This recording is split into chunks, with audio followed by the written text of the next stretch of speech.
नाथूराम गोडसे को कौन नहीं जानता। वो भारत देश का पहला आतंकवादी था जिसने महात्मा गांधी की हत्या की थी। मगर अफसोस, गांधी को मारने वाले की लोग आज पूजा करते हैं, मगर गांधी की जान बचाने वाले बतख मियाँ को कोई नहीं जानता। बतख मियाँ वो मुस्लिम क्रांतिकारी थे जिन्होंने 1917 में गांधी की जान बचाई थी। 1917 में चंपारण में अंग्रेज किसानों पर बहुत जुल्म ढा रहे थे।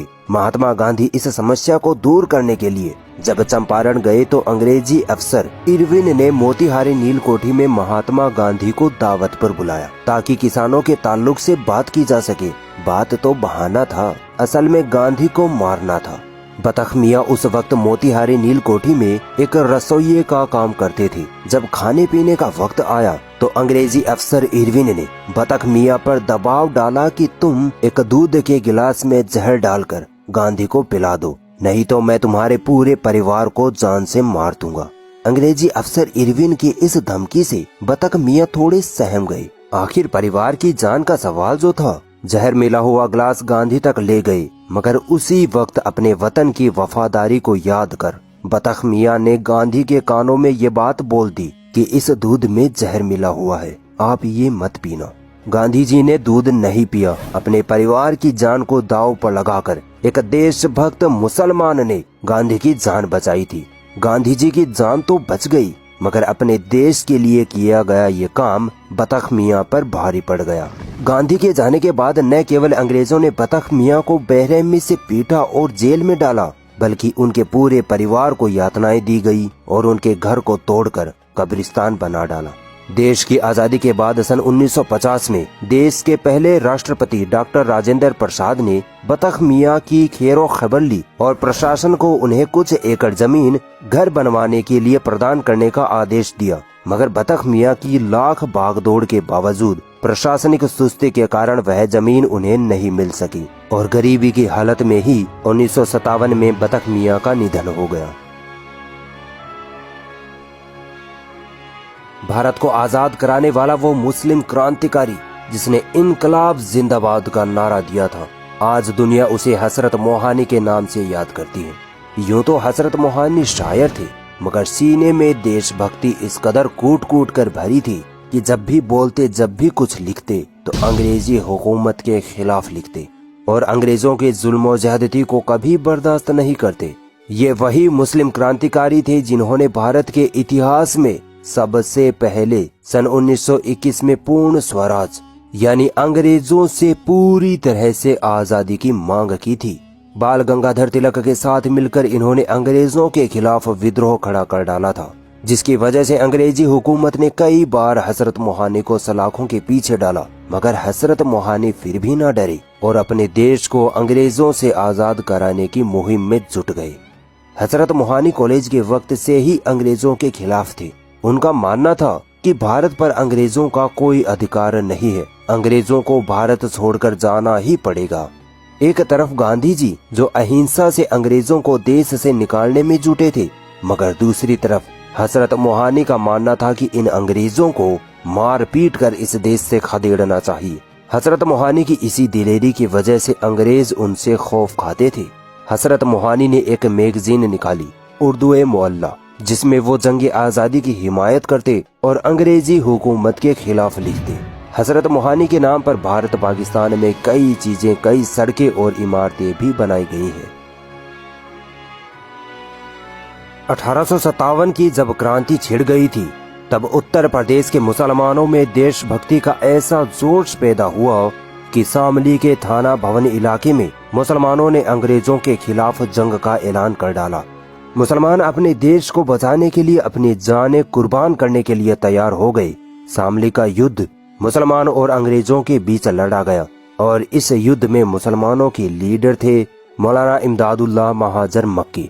जंगी साजो सामान और हथियारों की कमी के कारण हाजी इमदादुल्लाह ये जंग तो हार गए, मगर अंग्रेजों की ईंट से ईंट बसा डाली। इस युद्ध के बाद अंग्रेज मुसलमानों से खौफ खाने लगे। वो जानबूझकर मुसलमानों को टारगेट करने लगे और मुसलमानों को पकड़ पकड़ कर जेलों में डालने लगे। ये हाजी इमदादुल्लाह महाजर मक्की वही शख्सियत हैं जिनके अशरफ अली थानवी, रशीद अहमद गंगोही जैसी महान धार्मिक हस्तियां शागिर्द स्टूडेंट रह चुके हैं। मोहम्मद अली जौहर वो नाम है जिसकी वजह से अंग्रेजी हुकूमत भारत छोड़ने पर मजबूर हुई थी। ये वो पढ़े लिखे मुस्लिम क्रांतिकारी थे जिनकी शिक्षा ने अंग्रेजों की ईंट से ईंट बजा डाली थी। 1878 में यूपी के रामपुर में पैदा हुए मौलाना जौहर इस्लामी विद्वान के साथ एक प्रसिद्ध पत्रकार थे। सन 1911 में कलकत्ता आकर उन्होंने अंग्रेजी अखबार कॉमरेड निकाला, जिसमें वो गुलाम भारत की समस्याओं के बारे में अंग्रेजों के खिलाफ लिखते। अंग्रेजों को खौफ हुआ कि कहीं भारतवासी इस अखबार को पढ़कर हमारी सरकार के खिलाफ विद्रोह न छेड़ दें। अंग्रेजों को अपने खिलाफ लिखी बात पसंद न आई तो अंग्रेजों ने मौलाना जौहर को गिरफ्तार कर देशद्रोह का मुकदमा ठोक दिया। कई साल तक जेल में यातनाएं दी गई, मगर जब बाहर आए तो सीने में देश को आजाद कराने की आग और ज्यादा भड़क गई। गांधी जी के साथ मिलकर खिलाफत आंदोलन में भाग लिया और अंग्रेजों को भारत छोड़ने पर मजबूर किया। 1931 में लंदन की गोल मेज कॉन्फ्रेंस में मौलाना अंग्रेजों की आंखों में आंखें डालकर कहते हैं कि मैं हिंदुस्तान को आजाद कराने के लिए लंदन आया हूं और आजादी का परवाना लेकर ही वापस जाऊंगा। ये थे मुस्लिम क्रांतिकारी जिनकी कुर्बानियों से ये देश आजाद हुआ था। जामिया मिलिया यूनिवर्सिटी मौलाना जौहर की कोशिशों से ही बनी थी। यूपी के मंत्री आजम खान ने रामपुर में मौलाना के नाम पर एक यूनिवर्सिटी का निर्माण भी करवाया था। शौकत अली हाशमी वो मुस्लिम स्वतंत्रता सेनानी थे जिन्होंने अपने देश की आजादी के लिए अपनी जवानी खपा दी। आप हैरान होंगे कि शौकत अली हाशमी का पिछले साल 2 फरवरी 2019 को ही 97 साल की उम्र में निधन हुआ है, मगर फिर भी इस मुस्लिम क्रांतिकारी को अक्सर लोग नहीं जानते। अंग्रेजी शासन के दौरान दिल्ली के करमपुरा में एक खुफिया प्रिंटिंग प्रेस लगाई गई, जिसमें अंग्रेजी हुकूमत के खिलाफ पोस्टर, पैम्पलेट्स आदि चीजें छापी जाती थी।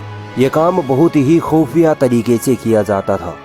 अंग्रेजों के खिलाफ छापे गए पोस्टर और पैम्पलेट्स को जब आम जनता तक पहुंचाने की बात आती तो अक्सर लोग अपना हाथ पीछे खींच लेते। वो सोचते कि कहीं अंग्रेज उन्हें गिरफ्तार ना कर ले, मगर देशभक्त क्रांतिकारी शौकत अली हाशमी वो फौलादी जाबाज थे जो अपने देश के लिए अंग्रेजों से कभी नहीं डरे।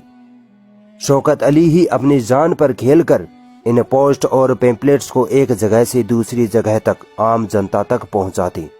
कुछ समय बाद इसी काम की वजह से अंग्रेजों ने शौकत अली को गिरफ्तार कर लिया, दर्दनाक यातनाएं दी, मगर शौकत अली की देशभक्ति में जरा भी कमी नहीं आई। स्वतंत्रता सेनानी शौकत अली को आखिरी बार 9 अगस्त 2018 को देश के लिए उनके साहसिक कार्यों के लिए राष्ट्रपति रामनाथ कोविंद ने सम्मानित भी किया था। देश के लिए जंगे आजादी में संघर्ष करने वाले रफी अहमद किदवई अब इतिहास के पन्नों में खो चुके हैं। उत्तर प्रदेश के मशोली कस्बे में पैदा हुए अहमद किदवई महात्मा गांधी के कहने पर जंगे आजादी में कूद पड़े थे। अपने देश प्रेम की बेमिसाल ताकत के कारण वो जल्द ही आजादी के मतवालों की पहली कतार में पहुंच गए। अंग्रेजी हुकूमत रफी अहमद से इतना परेशान रहती कि बार बार इनको जेल में डालती और दर्दनाक यातनाएं दी जाती, मगर इस क्रांतिकारी ने अपने साहस में जरा भी कमी न आने दी और भारत को अंग्रेजों की गुलामी से आजाद कराने की कसम खा ली। रफी अहमद लोगों को अंग्रेजों के खिलाफ खड़ा होने के लिए प्रोत्साहित करते। वो लोगों को बताते कि ये अंग्रेजी हुकूमत हमारे देश को दीमक की तरह खाई जा रही है, इसको भारत से भगाना ही होगा। एक बार रफी अहमद किदवई ने कई क्रांतिकारियों के साथ मिलकर अंग्रेजी हुकूमत के खिलाफ विद्रोह का प्लान बनाया। प्लान के मुताबिक इन क्रांतिकारियों ने बिंदौर रेलवे स्टेशन पर जमकर तोड़फोड़ की, जिससे अंग्रेजों को खूब मिर्ची लग गई। रफी अहमद के इस साहस और जोश को देखकर सैकड़ों स्वतंत्रता सेनानी इस आंदोलन में कूद पड़े और अंग्रेजों के छक्के छुड़ा दिए। देश आजाद होने के बाद 24 अक्टूबर 1954 को देश का ये सच्चा क्रांतिकारी सदा के लिए सो गया। उस वक्त के देश के प्रधानमंत्री पंडित जवाहरलाल नेहरू ने खुद रफी अहमद के कस्बे में जाकर देश के लिए उनके बलिदान को सम्मानित करने के लिए उनके नाम पर मकबरा तथा बगीचा बनवाया। अक्सर मुस्लिम स्वतंत्रता सेनानियों के साथ ऐसा हुआ है कि देश के लिए दी गई उनकी कुर्बानियों को जानबूझकर इतिहास से गायब करने की कोशिश की गई। ऐसे ही एक भारतीय मुस्लिम स्वतंत्रता सेनानी इनायतुल्लाह खान मशरिकी की कुर्बानियां भी हमसे छुपाई गई। सन 1920 में अंग्रेजों द्वारा अल्लामा मशरिकी को राजदूत बनने का ऑफर दिया गया और फिर 1921 में सर की उपाधि भी देनी चाहिए, मगर अंग्रेजों के इन प्रस्तावों को अल्लामा मशरिकी ने ठुकरा दिया। पता है क्यों? क्योंकि अल्लामा मशरिकी अंग्रेजों के कट्टर विरोधी थे और अंग्रेजों से अपने भारत देश को आजाद कराने की जिद्दोजहद में लगे थे। 1930 में अल्लामा मशरिकी ने अंग्रेजों के खिलाफ एक आंदोलन खड़ा कर डाला जिसे खाकसार तहरीक कहा जाता है। अल्लामा मशरिकी ने इस आंदोलन की नींव इस तरह रखी कि इसमें सभी धर्मों के लोग, हिंदू, मुस्लिम, सिख, ईसाई सब शामिल होने लगे। धीरे धीरे ये आंदोलन इतना मजबूत हो गया कि अंग्रेजों ने मारे डर के अल्लामा मशरिकी को जान से मारने की साजिश रच डाली, मगर वो कामयाब ना हो सके। 1940 तक 10 साल के अंदर ही इस आंदोलन में 50 लाख से ज्यादा लोग जुड़ गए और अंग्रेजों को देश से निकाल फेंकने के लिए एक विशाल सेना तैयार हो उठी। मगर फिर अंग्रेज बौखला गए और 19 मार्च 1940 को जब लाहौर में खाकसार आंदोलनकारी एक शांतिपूर्ण प्रदर्शन कर रहे थे, तब अंग्रेजों ने उन पर अंधाधुंध गोलियां चला दी। कई क्रांतिकारी शहीद हुए और कई घायल हुए। खाकसार आंदोलन को अंग्रेजों ने बंदूक के दम पर बंद करवा दिया। अल्लामा मशरिकी को और उनके बेटों को गिरफ्तार कर लिया गया। अंग्रेजों ने देश की आजादी वाले खाकसार आंदोलन को दबाने के लिए अल्लामा मशरिकी के बेटे को भी जान से मार डाला। अल्लामा मशरिकी के सीने में आजादी की वो आग जल रही थी जिसे अंग्रेज कभी बुझा नहीं पाए।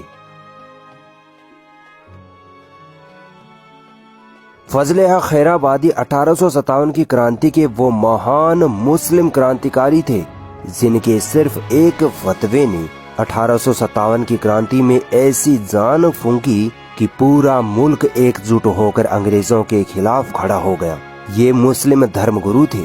1816 में अंग्रेजों के यहाँ नौकरी किया करते थे, मगर जब देखा कि ये अंग्रेज भारतीयों पर जुल्म के पहाड़ तोड़ रहे हैं, भारत देश पर कब्जा करना चाहते हैं, तो अपने देश के खातिर अंग्रेजों की नौकरी को ठोकर मार दी। 1857 की क्रांति से पहले ही जब अंग्रेजों के जुल्मों की हद पार हो गई, तो फजले हक खैराबादी ने अंग्रेजों के खिलाफ जिहाद का फतवा दे डाला और भारत के मुस्लिम समाज को अंग्रेजों के खिलाफ खड़ा किया, जिसकी वजह से 1857 की क्रांति में हिंदू मुस्लिम सभी मिलकर देश के लिए अंग्रेजों के खिलाफ लड़े।